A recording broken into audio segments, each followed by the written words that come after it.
Next on Secrets of War. As regular American units fought under rules of engagement imposed by their political leaders, unconventional special forces fought classified battles, often across the fence. Their covert missions led them deep into North Vietnam, Laos, and Cambodia. Vietnam Secret Operations is next on Secrets of War.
There are many names for the wars in Vietnam. The French called theirs the War Without Front Lines. Ho Chi Minh and his faction of the Vietnamese Communist Party called it the People's War. For the Americans, it was simply the Unconventional War. The United States fought an elusive enemy with helicopters and superior firepower under stifling political and military rules of engagement. The North Vietnamese suffered grievous casualties, but outlasted the U.S. force with intelligence, evasiveness, patience, and terror. The fact that the U.S. military's superior firepower might have defeated other armies was lost in the failure to understand the political and military situation it faced in Vietnam. Southeast Asia would become an important battlefield for a new kind of army of unconventional soldiers. Led by the U.S. Army Special Forces and Navy SEALs Special Operations, with code names like Phoenix, 34 Alpha, Delta Force, and studies and observation groups are distant reminders of a secret and savage struggle for the hearts and minds of the people. I think there's no doubt at all that the Pentagon was very arrogant during the Vietnam War. They felt that they had the technology, they had the God-given right to win the war. They had so they have political, technological, and almost philosophical arrogance, and that was a real problem. Indeed, the expression "hearts and minds of the people" would affect how the U.S. military would remold itself after Vietnam, and it continues to be a primary focus for U.S. military operations.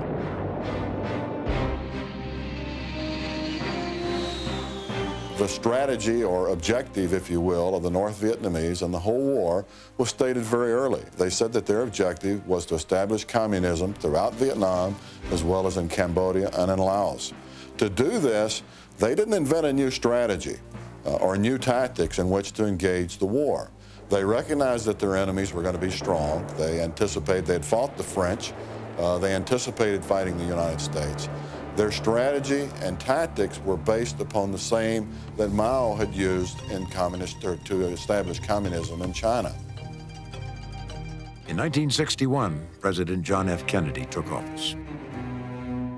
He directed that additional counterinsurgency special forces units known as Green Berets be sent to Vietnam. Their mission was to counter the Viet Cong propaganda efforts in the southern countryside. That mission was primarily counterinsurgency. President Kennedy, who was fascinated by the whole concept of special forces, concluded that a unit that is trained to fight guerrilla warfare would be the logical ones to conduct counterinsurgency, counter-guerrilla operations. The North Vietnamese had been preparing for unconventional warfare inside South Vietnam since 1957. developing the Viet Cong agents and networks that became increasingly successful in isolating segments of the population from the existing South Vietnamese government. And I think that a lot of the VC's credibility in the South was the fact that this was a nationalist fight, or it was portrayed as such. And I think that was very important. There's no doubt that terror and subversion was used. That's used in any guerrilla campaign, in any civil war. But it isn't the case, as a lot of American historians would like to say, that the people in the South were totally terrorized into supporting the VC.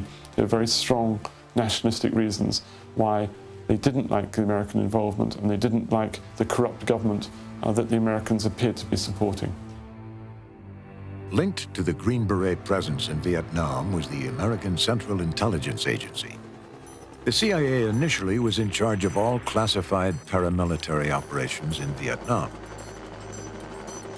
Those guys needed Army assets to do some of the tough stuff, some of the commando operations. So they organized an Army headquarters called the Special Operations Group. Then it dawned on them that people could figure out maybe what the Special Operations Group did, and so they retitled it the Studies and Observation Group. And our cover story was that we were analyzing the lessons learned in joint conflict and recording these for future generations, and to learn as much as we could so that we could perfect the way in which we were fighting the war. And we were supposed to be staff officers and historians. The Studies and Observation Group, known as SOG, remains one of the most secret operations of the Vietnam War. One of its first major counterintelligence operations would become its biggest failure. The 34 Alpha program was a program that started when CIA was conducting all of the covert and clandestine operations in Southeast Asia.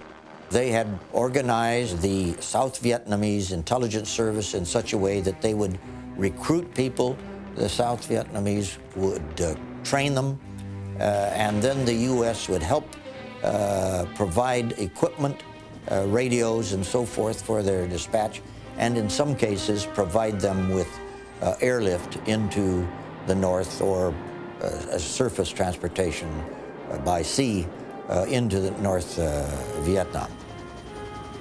With no resident agents in place in North Vietnam to shield the infiltrators, most saboteurs were either killed or captured, usually within hours of landing. In all, 500 agents were lost. Of the nearly 400 who were captured, some would spend as much as 27 years in prison. It was 100% unsuccessful for several reasons. One, you've got a very authoritarian regime up there that monitors the villages. There's a little mini commissar at the lowest level. And a stranger who comes in, it's not like in the South where there was considerable mobility. A stranger comes in and he's immediately interrogated. And for one thing, the agents that were infiltrated up there didn't have good credentials. The forgeries were very inept, apparently. And for that reason, they were scarfed up. Kennedy's written direction to expand present operations in the field of intelligence, unconventional warfare, and political psychological activities was designed to keep American soldiers out of any direct combat role. The 34 Alpha teams that went up into the north were purely Vietnamese. There were no Americans on those teams. There may be Americans in the aircraft that dropped them, but there were no Americans on the ground. The CIA finally realized what was happening to its agents on the ground and the extent of their failure, but the damage had been done. When these agents were captured, so were their radios. These agents were controlled and essentially turned back on Saigon, so it became quite a source of disinformation. Furthermore, they went so far as to say, we're doing fine up here in the jungle, send us some more equipment, you know, like send us your latest radio, and by the way, what's the code? Haven't we changed the code? Things like that. So it was absolutely a total failure. Other 34 Alpha missions were conducted using South Vietnamese mercenaries. These raids involved high-speed boat attacks on North Vietnam shore installations in the Gulf of Tonkin. The raids provoked the North Vietnamese to send their own torpedo boats into the Gulf, allegedly attacking American Navy destroyers in international waters. This incident was the rationale for President Lyndon Johnson to push the Gulf of Tonkin resolution through the U.S. Congress in August of 1964. This resolution would become the legal basis for U.S. intervention in the Vietnam War. Secrets of War will continue in a moment here on the History Channel.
We now return to Secrets of War.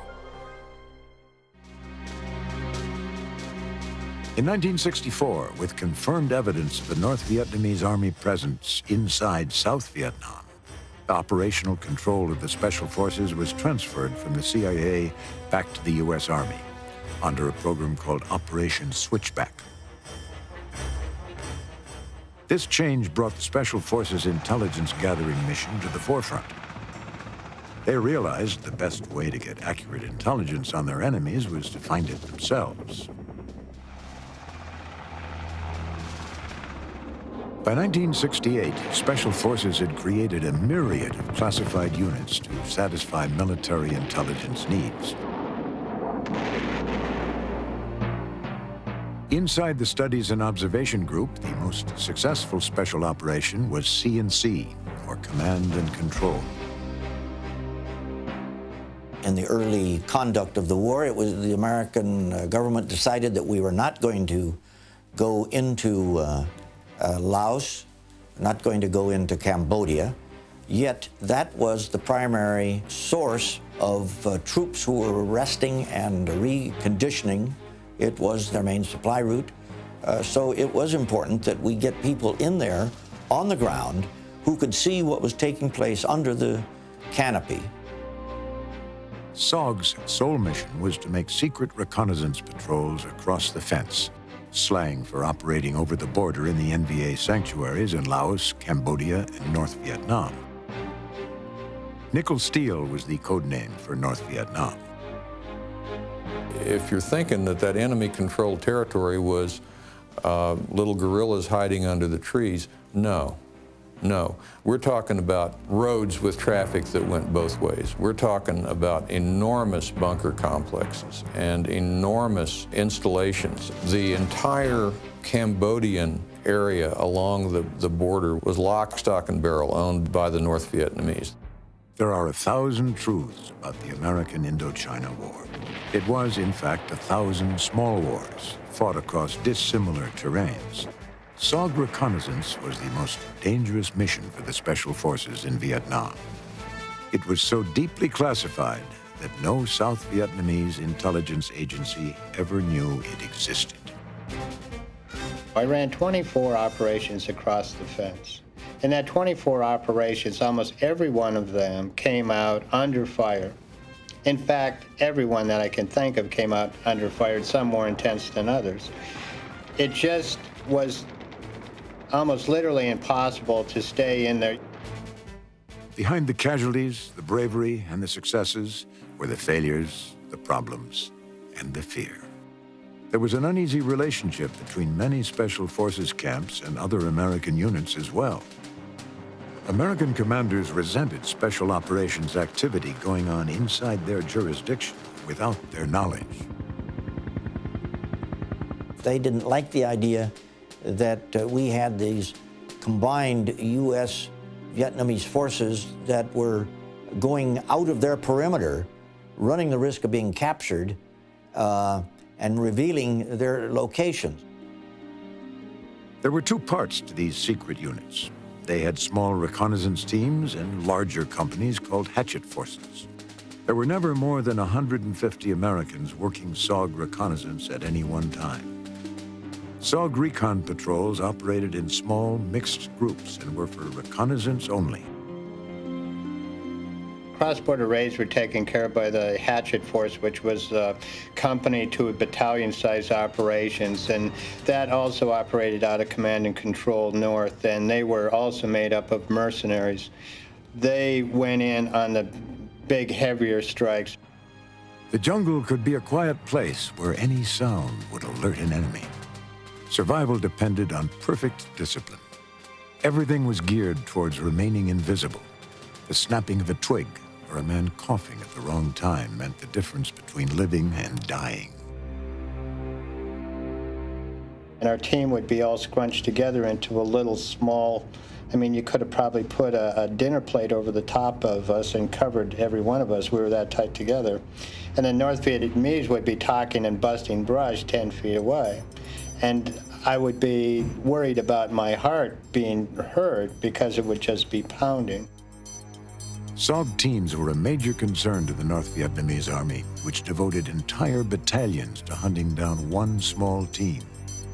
SOG missions were so dangerous, they rarely lasted more than 5 days. On a lot of occasions, we would just run into each other. They would find us. They have been known to get shoulder to shoulder on line, just sweep through an area, try to flush us out like partridge. And they would find you, and inevitably the firefight would break out, and we would have to call in the cavalry, so to speak, to get us out, which meant the 7th Air Force. SOG reconnaissance patrols were so perilous, they averaged over 115% casualty rate. Over the course of a year, the men were either killed or suffered multiple disabling wounds. For every man lost, SOG forces claimed 100 enemy lives. You got 5 missions, and then you got 6 missions, and then you get hit. That changes everything. There's nothing worse than laying there and bleeding all over yourself, and the helicopters aren't coming, and it's getting, so time goes on. You get 10 missions, 12 missions.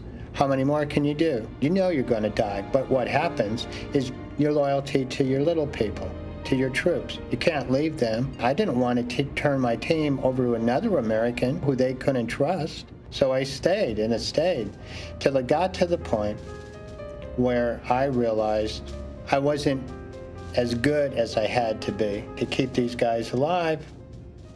I quit. Most of the damage inflicted on the NVA sanctuaries by SOG came from airstrikes called in by the teams on the ground. Like everything about SOG, it was usually a close call. We were running towards the helicopter, and I was telling the F-4 Phantom pilot to work over the area as soon as we got off the ground because the NVA were everywhere. I jump on the helicopter, and the helicopter takes off, and I watch the jet go in and doesn't do anything. I'm screaming into the phone, you know, kill these people, kill these people. And they didn't do anything, and I was livid, and I said, what was going on? And later on I found out, he says, well, as you jumped on the helicopter, he says, there were 3 people reaching out behind you, just a foot or 2 behind you. And he says, they were so close, I thought they were your team members. As it turned out, they were NVA trying to snatch me. But that's how close it could get. Secrets of War will continue in a moment here on the History Channel.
We now return to Secrets of War. Several CIA-led counterinsurgency operations in Southeast Asia had been costly failures. Many field agents proved to be unreliable. Their intelligence network had become largely ineffective, frequently riddled with double agents and conmen. CIA operating credibility with the Special Forces was stretched to the breaking point. The CIA, in many cases, would come in, and they'd come in wearing pearl-handled, chrome-plated pistols and, you know, cowboy hats and act like they were bad and try to convince us that this wasn't their first operation. And by the time we quit chuckling and laughing at them, in many cases, they would tuck their tail between their leg and leave.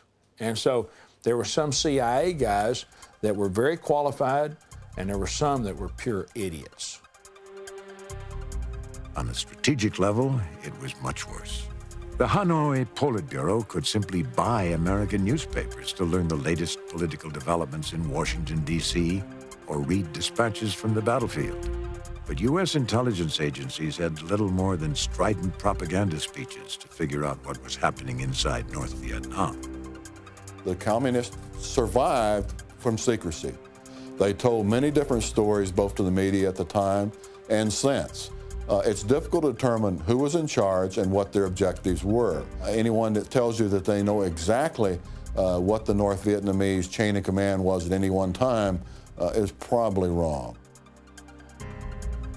A never-before-revealed document provides a fascinating and rare insight into the leadership situation in wartime Hanoi.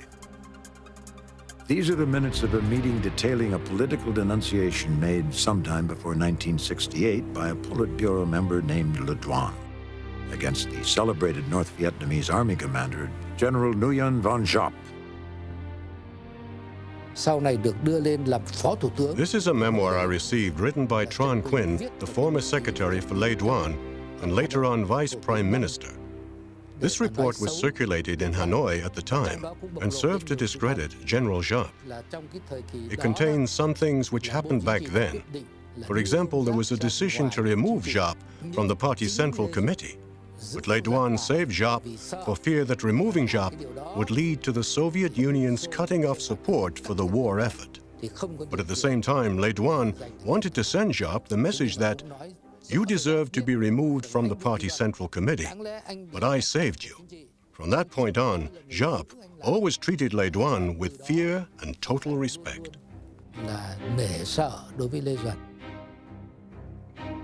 Portrayed as a lackey and accused of spying for the Soviet Union, Giap was severely chastised. It was only the Politburo's larger concern about losing Russian military support that saved him from public humiliation and a possible prison sentence.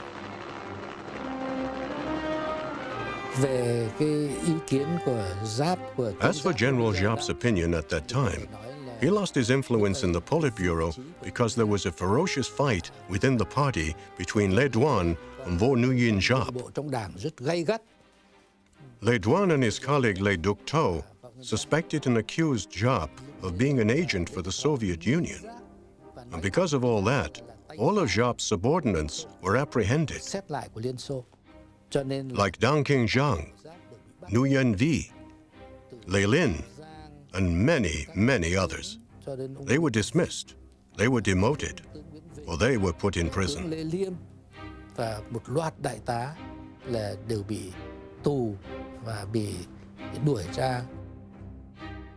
Undoubtedly, Giap was seriously weakened politically. Giap's troubles with his rivals in the Politburo may have prevented him from changing the disastrous military strategy pursued by Hanoi after the first phase of the Tet Offensive in 1968.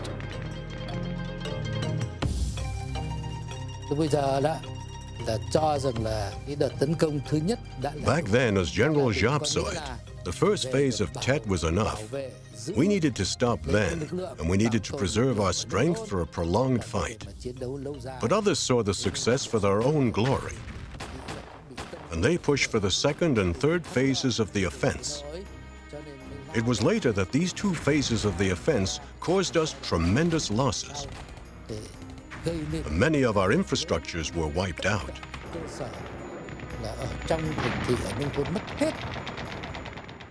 The inability to glean even the smallest bit of information blocked American intelligence agencies from understanding and exploiting these communist political rivalries. Unable to discern North Vietnamese political factions and intentions, American policymakers had to react to Hanoi's moves rather than anticipate them. The Special Forces and later the Navy SEALs realized no victory in South Vietnam was possible without protecting the South Vietnamese civilian population. The primary mission of the Green Berets was to organize armed militias among the 31 Montagnard tribes in South Vietnam. They were tasked to protect the Laotian and Cambodian border areas from NVA infiltration. Vietnam is not a homogeneous ethnic group. There are people there who've been living on that land before the Vietnamese arrived from the north. Montagnards who lived in the mountain areas, they hated the Vietnamese more than anything else. The CIA and Army intelligence were able to train and arm these people and use this hatred for the Vietnamese for their own advantage. Numbering between 3 and 12 men, small groups of Green Berets, called A-teams, were responsible for leading, feeding, and equipping hundreds of mercenary soldiers. Special forces were more like anthropologists with guns and medicine bags in relation to the Montagnard tribal people. We found them to be extremely loyal. We trusted them and became blood brothers in their ceremonies and drank their ceremonial wines and found them to be very concerned fighters. These indigenous forces were called Civilian Irregular Defense Groups. At their peak strength, the American 5th Special Forces Group controlled 84 camps with more than 42,000 members. When I first went in there, we probably had maybe 300 Americans working in the Central Highlands. We had 25,000 troops. Your basic Montagnard private was drawing $21 a month, roughly. So you got a lot of bang for your buck. The job of the Green Berets required more than basic combat training. Our job was divided into different categories. The medics trying to teach medicine to their counterparts, and the weapons people trying to take platoons of indigenous soldiers, many of them Montagnard tribal people who had worn loincloths and had crossbows and poison arrows, and give them World War II carbines and submachine guns, and teach them to use the more modern weapons against the Viet Cong. Corruption among the indigenous forces was an accepted way of life. Stealing, bribery, lying, killing their rivals was a common practice around the camps. Many times it was as dangerous inside the A-team camps as outside.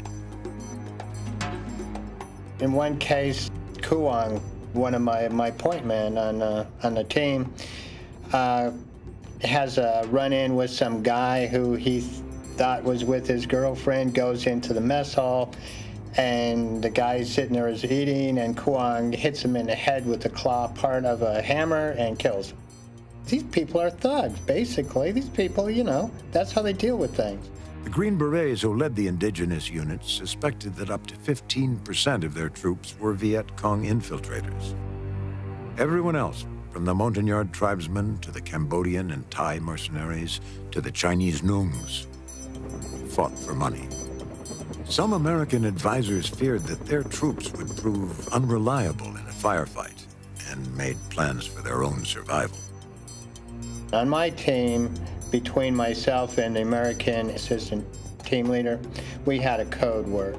That if I said the code word thunderclap, that we would count in our heads to 6 and then kill all of the indige on the team. I never had to do that, thank God, but we had that plan in place because you could never trust them completely, and you didn't know. They might turn on you out there for whatever reason, and you would have to kill them. The Special Forces had no career incentives to operate this way, but given the circumstances, they often had no other option. Knowing the truth did not set them free, but it helped keep them alive. Secrets of War will continue in a moment here on the History Channel.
We now return to Secrets of War.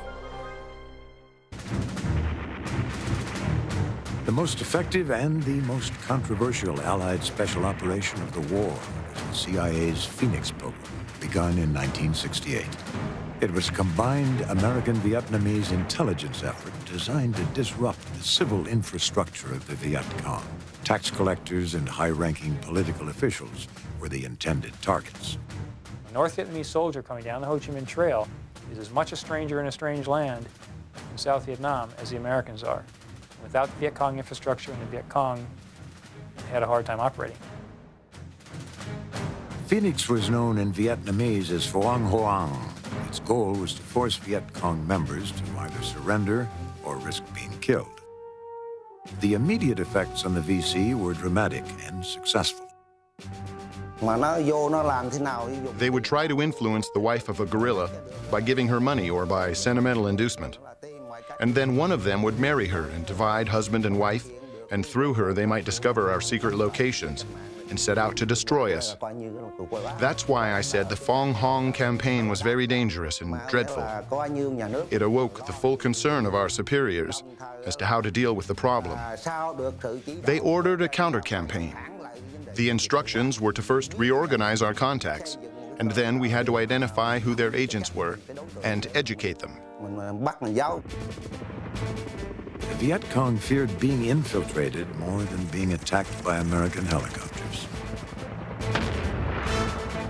As the Phoenix program began to uproot their organizations, infiltration of their ranks and defections created tremendous difficulties for the VC leadership.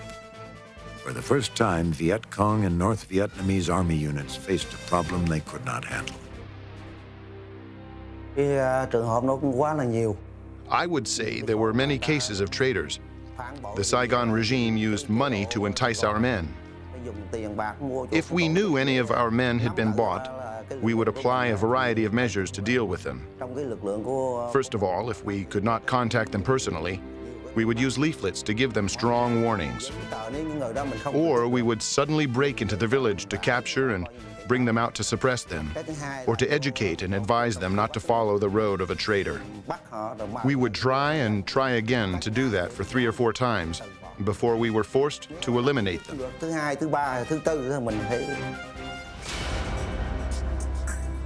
The Viet Cong had used terror routinely to punish suspected enemies and to send a message to all who might resist their demands. The Special Forces had witnessed these atrocities since their arrival in Vietnam in 1958.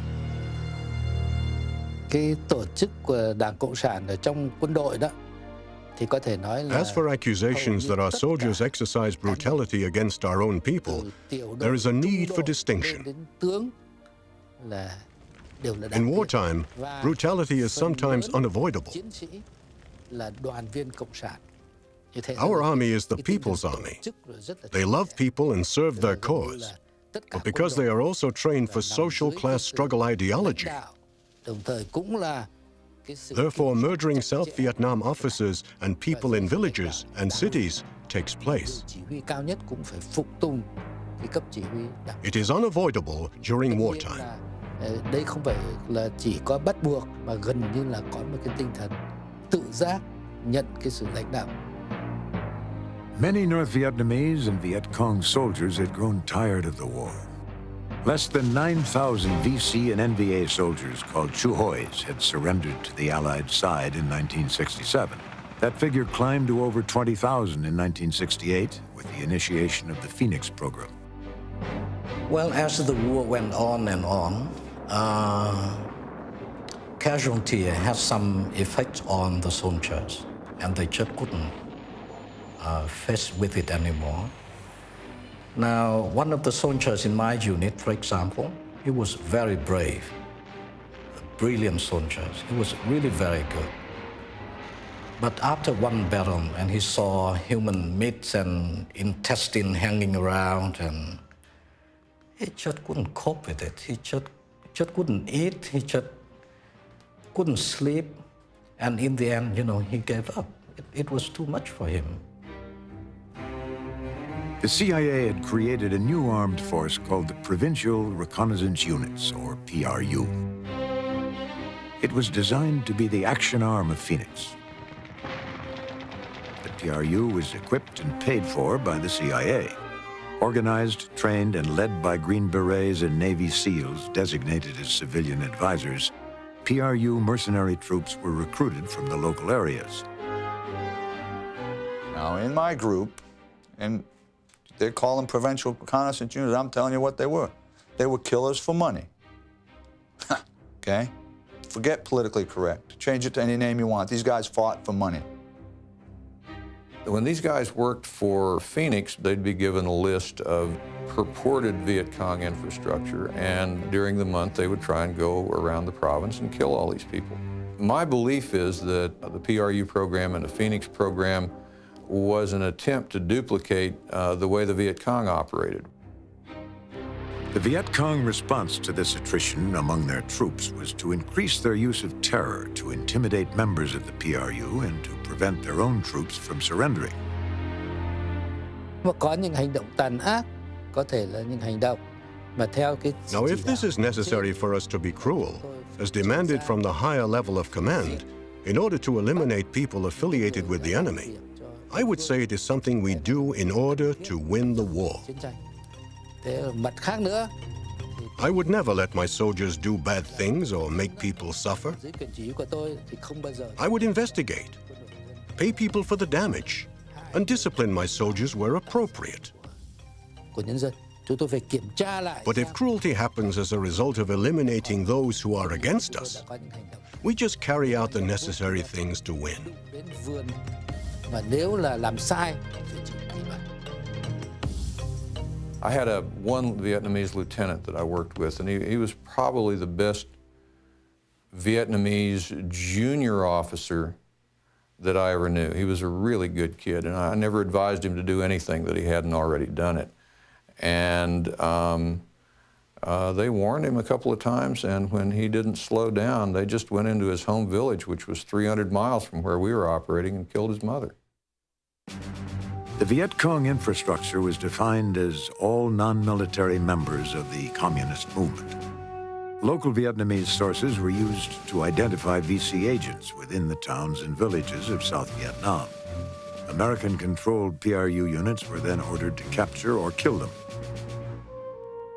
If they brought back a body, they got paid for it. If they brought back a gun, they got paid for it. If they brought back a prisoner, they got paid for it. If they didn't bring back the whole prisoner, they used to get paid for bringing back identifiable parts. Okay? I didn't set these rules up. These are the rules that they played by. When you try to change those rules, you meet resistance. I didn't want people bringing me back ears and me and having to pay them for it. I didn't want that. I want live people. Dead people don't talk. There is no doubt that Phoenix was effective in reducing VC influence. But as with every special operation in South Vietnam, there was always a fear of VC penetration of South Vietnamese intelligence agencies.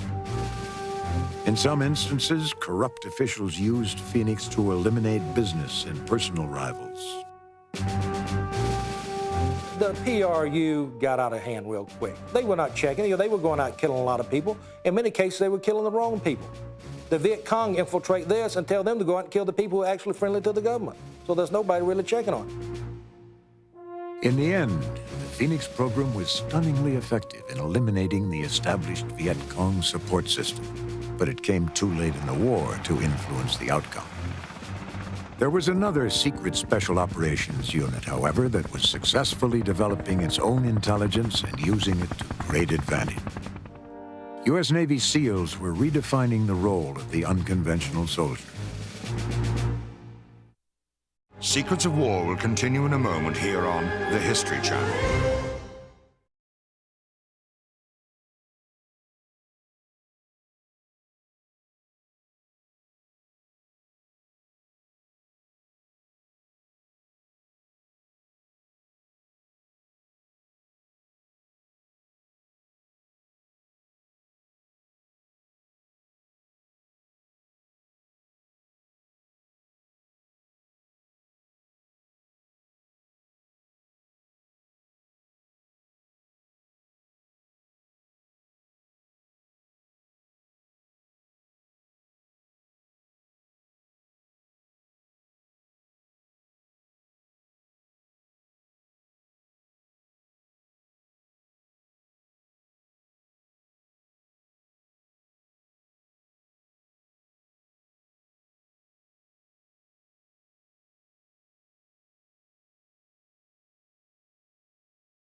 now return to Secrets of War. There was a secret American unit in Vietnam that was fighting in the Viet Cong's backyard along the canals of the Mekong River. Operating at night, often dressed like the VC, squads of 2 to 7 men turned the tables on their enemy. Wading through canals or inserted by boat to get to their target, this unconventional unit used kidnapping and bribery to accomplish what killing could not. The Viet Cong called them men with green faces. SEALs were looking for a place to work, and the Army had the Rung Sat Special Zone. Nobody could operate in it. The VC ruled it, and they said, well, you guys can work in the water, put you in there. And so they had 3 platoons over there operating against the VC, and pretty well cleared the place out. Throughout the Mekong Delta region, Navy SEAL platoons were creating serious disruptions in the Viet Cong political infrastructure, which heretofore had operated freely on the rivers and canals. There was some pride in doing the operation elegantly, and one of the most elegant ways was to creep right into their encampment or their hooch and lift up that mosquito net, and the first thing he knows is the guy with the green face and the silenced pistol is there saying, come along with me.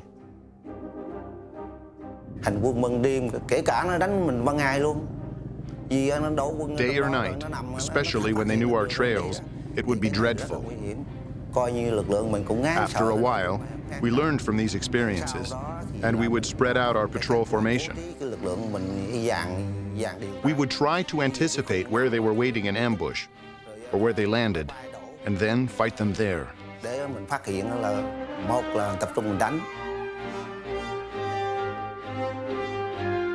Operations had to be done quietly and skillfully to avoid detection. The standard operating procedure back then was for the point man and the patrol leader to enter the hooch. There weren't any doors. From then, things got sticky if the guy had bodyguards, and especially if they were awake. If they were asleep or if he didn't have any bodyguards, things normally went pretty smoothly. And then it was a matter of abducting the guy, search, silence, and securing him, and getting out there as quickly as possible. The U.S. Navy SEALs in Vietnam fought for their country and their teammates. Their intentions were not just to observe the enemy, they planned to capture or kill him. You'll be exposed to pain and punishment for one reason and one reason only: to make you the type of person we need to get the job done. We, the Navy SEALs, went there to win the hearts and minds of anybody. We were there to kick the ass out of the enemy. We were there to destroy him. We were there to shoot the bastard. We were there to destroy his camps. We weren't there to worry about what the next door neighbor thought about us. We were there to do a job.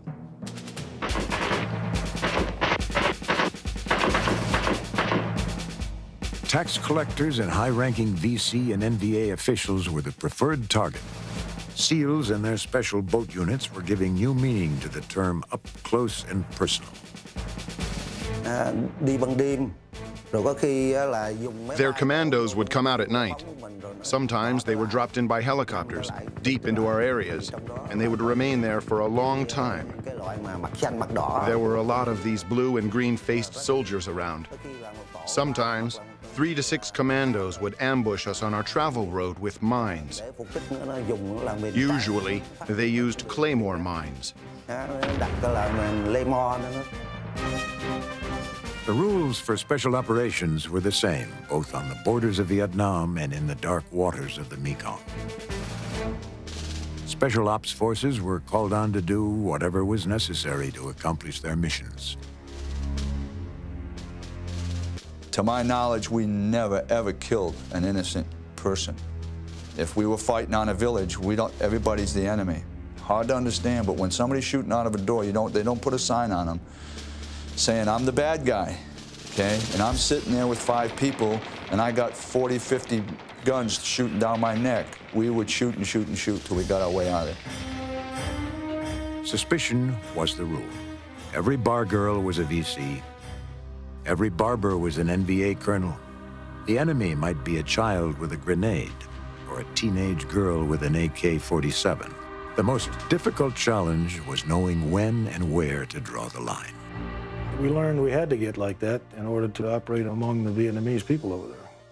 Because you never really knew who you were going to encounter. You might walk up on an old farmer, or you might walk up on some guy carrying an AK-47 with his selector switch and full automatic. So we had to take every edge. SEALs turned VC guerrillas against their old comrades with a simple promise of protection. A lot of these guys were coerced into being in the Viet Cong ranks. And it didn't take much persuasion at all to say, look, we'll get you out of this. We'll essentially put you in the witness protection program, get you down the south end of the island or over on the mainland or something, and get your family out of here. And they say, thanks, great. And all you got to do is just take us back in and lead us to the clown that recruited you. No problem. Special operators frequently found the situation on the ground did not relate to concepts planned for them in Saigon and Washington. Unconventional warfare wasn't always about an overwhelming force. Guerrilla war demanded an ability to adapt to this situation. John Paul Vann once said, the best way to kill a guerrilla is with a knife, and the worst way is with an airplane. And when you're doing things surgically like that, 7 men, it's up close, and you know you're not killing civilians, you know you're killing a guy with a rifle, and an important guy with a rifle. Ruthless, determined, and secret, this unconventional war became one of American guerrilla versus Vietnamese guerrilla. The irony is that American unconventional soldiers adopted many of the tactics of their VC and NVA enemy. No other combat force in Vietnam achieved a greater success than did the various units of special operations. Decades later, some realities are emerging. Ho Chi Minh's objective of subjugating Southeast Asia failed. Communism has faltered around the world, giving way to market-driven economies, which have emerged throughout Indochina and increasingly in Vietnam. But only time will tell whether the country of Vietnam fully embraces the same democratic principles the American Special Operations Forces fought for decades ago.